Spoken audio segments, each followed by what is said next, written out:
Basic గా దీపావళి తెలుగు సినిమాలకు on season. ఈ పండుగ తమిళ సినిమాలకి పాజిటివ్ సెంటిమెంట్. కానీ కొన్నేళ్లుగా ట్రెండ్ మారిపోయింది. దీపావళి కానుకగా చిన్న మీడియం సినిమాలు బాక్స్ ఆఫీస్ ముందుకొచ్చి విజయాల్ని చూస్తున్నాయి. ఈ అక్టోబర్ లో కూడా సినిమాల సందడి కనిపించింది. అక్టోబర్ తొలి వారంలో ధనుష్ ఇడ్లీ కొట్టు, రిషబ్ శెట్టి కాంతారా చాప్టర్ 1 చిత్రాలు వచ్చేసాయి. ఇందులో ఇడ్లీ కొట్టు డిజాస్టర్. ధనుష్ నుంచి కుబేరా తర్వాత వచ్చిన సినిమా అనే బస్ కూడా లేకుండా పోయింది. కంటెంట్ కూడా చాలా వీక్ గా కనిపించింది. కాంతారా చాప్టర్ 1 నిలబడింది. తెలుగులో టికెట్ రేట్లు పెంచడంతో కొంత నెగిటివ్ పబ్లిసిటీ మూటగట్టుకున్నప్పటికీ సినిమా విజువల్ పరంగా మంచి ఫీల్ ఇచ్చింది. కలెక్షన్స్ కూడా బాగున్నాయి. వరల్డ్ వైడ్ గా 800 కోట్ల పైచిలుకు వసూళ్లు సాధించిందని నిర్మాతలు కూడా ప్రకటించారు. రెండో వారంలో శశివదనే, కానిస్టేబుల్, ఆరి సినిమాలు వచ్చేశాయి. ఈ మూడు కూడా ఆకట్టుకోలేకపోయాయి. శశివదనే ట్రైలర్ లో ఫీల్ గుడ్ మూవీ స్టోరీ కనిపించింది. కానీ థియేటర్ కి జనం రాలేదు. అనసూయ, సాయి కుమార్ లాంటి సీనియర్లు కనిపించిన అరి సినిమా పరిస్థితి కూడా అంతే.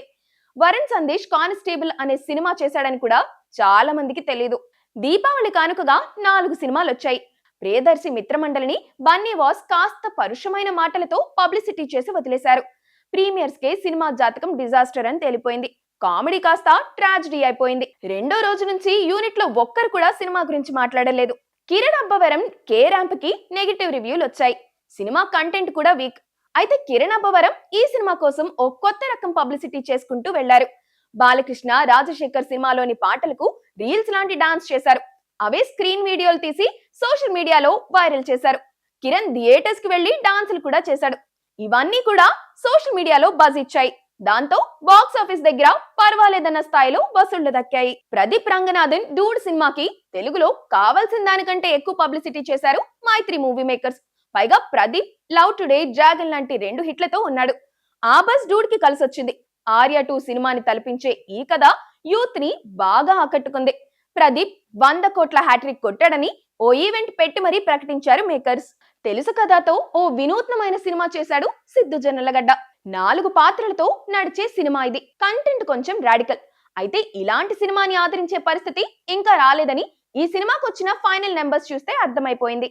చివరి వారం డబ్బింగ్ సినిమా బైసన్ వచ్చింది. విక్రమ్ కొడుకు ధ్రువ్ హీరో. టెక్నికల్ గా మంచి సినిమా ఇది. పాజిటివ్ రివ్యూలు కూడా వచ్చాయి. కానీ వన్ సైడ్ ఐడియాలజీతో వచ్చే సినిమాలకి తెలుగులో ఆదరణ దొరకడం కష్టమని చాలా సార్లు రుజువైంది. బైసన్ కి కూడా అదే జరిగింది. చివరిగా బాహుబలి ఎపిక్ రిలీజ్ కి అనూహ్యమైన స్పందన వచ్చింది. బాహుబలి ఎపిక్ ఆడుతున్న కొన్ని థియేటర్స్ వద్ద హౌస్ఫుల్ బోర్డ్స్ కనిపించడం ప్రభాస్, రాజమౌళి మ్యాజిక్ కి అద్దం పట్టాయి. మాస్ జాతర నవంబర్ 1న విడుదలైన ప్రీమియర్లు ఒకరోజు ముందే పడిపోయాయి. టెక్నికల్ గా అక్టోబర్ 31నే విడుదల అనుకోవాలి. అయితే ఈ సినిమాకు డిజాస్టర్ టాక్ వచ్చేసింది. ఇలాంటి మాస్ ముతక సినిమాలు చూడ్డానికి ఆడియన్స్ ఎంత వరకు రెడీగా ఉంటారన్నది $1 మిలియన్ ప్రశ్న. మొత్తానికి కాంతారా చాప్టర్ 1 తో ఈ నెల బాక్స్ ఆఫీస్ కు జోష్ వచ్చింది. దీపావళి సినిమాలు పర్వాలేదనిపించాయి. చివర్లో వచ్చిన బాహుబలి ఎపిక్ మెరుపులు మెరిపించింది. ఎలా చూసినా బాక్స్ ఆఫీస్ కు ఈ నెలలో గిట్టుబాటు అయినట్లే.